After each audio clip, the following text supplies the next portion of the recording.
Sean, finally we got you on. Thank you so much for joining us. For our viewers, Sean is a lecturer at Yale Law School. He is a friend of our vigils. He has been on before, I believe it was our episode on Halloween and then the week prior. So thank you again for joining us once again. I know that you did just recently write an article about press freedoms, and it was actually published in the privacy issue. And you chose to write about 5 specific press cases. And I want you to provide us with sort of your criteria for choosing these specific 5 journalists to highlight in this article. Sure. So I show a sort of continuing thread that goes through a number of different cases. Obviously, there are organizations that are constantly doing these huge overviews of, or annually doing usually, but doing these huge overviews of press repression in the global south, in countries like Saudi Arabia, which was one of the countries I picked, but also in places like China and so on. And biting off all that, trying to put it in an article and trying to, communicate general overview stuff was not really what I was interested in.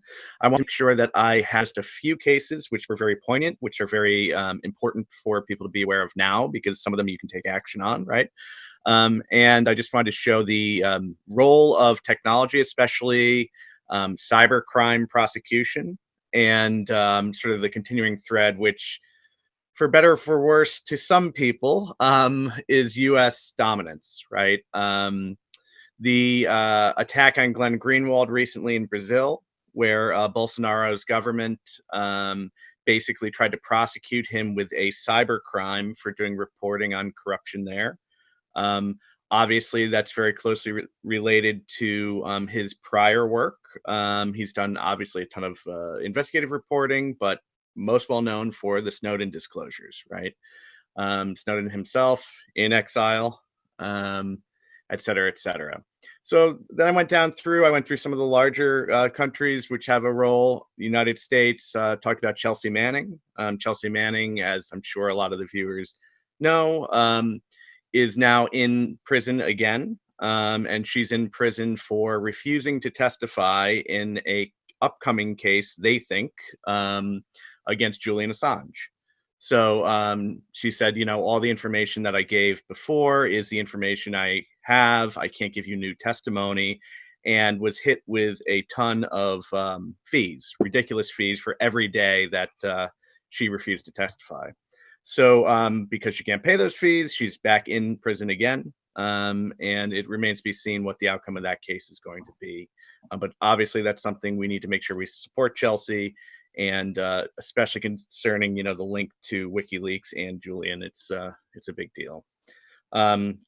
Now, before I get into Julian, because that's obviously what your viewers know the most about here, or most concerned about, the reason they're listening, I did want to just say the report that Amnesty put out about Saudi Arabia, I don't mean to sort of gloss over it and say it's not a big deal, because it is.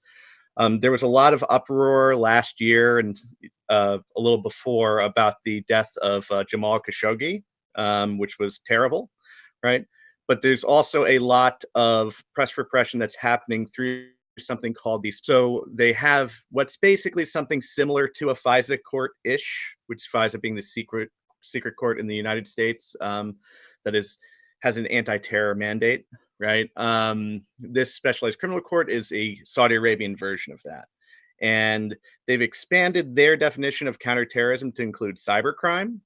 So basically, any journalist using a computer for any sort of investigative reporting, any sort of human rights work, any sort of activism is going to be prosecuted as a terrorist if they can do it. Some of this has been, some Women to Drive campaign, for example, which is a big deal, right? In a country that repressive, I should say, it's a big deal that women have some mode of getting around, being able to empower themselves through work, et cetera, and not having to rely on necessarily a man driving them around. That level of autonomy is a big deal, and a lot of the activists involved in that movement are now in trouble with this SEC court. Sean, before we do move on into Julian's case, I do want you to, in a greater depth, explain your choice to also include New Zealand in this list and to also talk about that case in particular.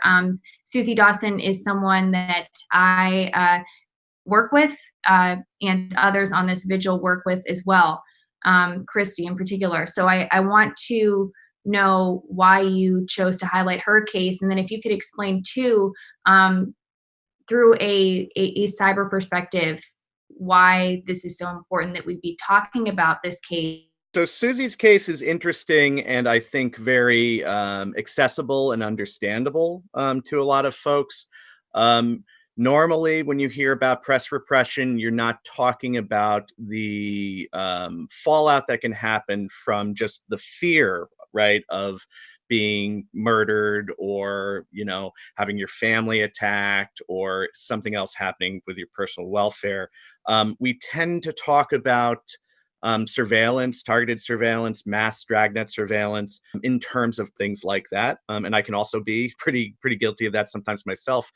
Susie's case shows that someone can be completely harassed, have all kinds of attacks happen to her, be fearful for her own safety, and then have to flee her own home country just to make sure that nothing happens to her family. So Suzie Dawson, she roughly from a time period of 2011 to 2015, and she's documented this very, very well. She had a number of incidents that were threats on her safety, and also just technological stuff, right? The types of things we find out later are targeted surveillance or targeted attacks on our technology. But at the time, maybe some of the viewers are like, well, that thing might not be working, right? I experienced some of these things myself. So anyway, she went to Russia. She's a resident in Russia right now. She's still been doing incredible reporting, doing incredible interviews. Her asylum case is, going to cost a lot of money. She needs that kind of support. She needs both monetary support and then just people talking about her case. So I wanted to make sure that people knew about it. Not everything is about people, being rounded up and thrown into camps, right? There are a lot of cases where there's a chilling effect on journalists. Suzie is courageous enough to still be visible, still be vocal, and so on and so forth. But there are a lot of folks who get scared shitless, pardon my English, and never report again, have to go into hiding, and are not able to, obviously do the kind of reporting that we need as a free society. So Susie's case is a great example of that. For my own part, I think it was a good way to cap off the article. We went through the United States, we went through the UK with Julian's case, and I think people really need to be aware of what goes on with the Five Eyes surveillance, or the information sharing agreement, as they call it. The Five Eyes states, which are US, Britain, Australia, Canada, and New Zealand. Those countries have dragnet surveillance dominated by the US intelligence agencies, and are constantly working together to suppress any dissidents, any version of an actual free press in this case. They do all kinds of domestic and foreign spying. And in this case, the long arm of the United States reaches into New Zealand. Now, of course, Kim.com, right? Huge fame for Mega Upload, right? He also, is facing all kinds of prosecution by the United States. And it remains to be seen what happens in that case. Suzie has been very vocal about that. I know Kim has come on to some of these vigils and so on. So there's a lot of linkages there. I just wanted to make sure I highlighted.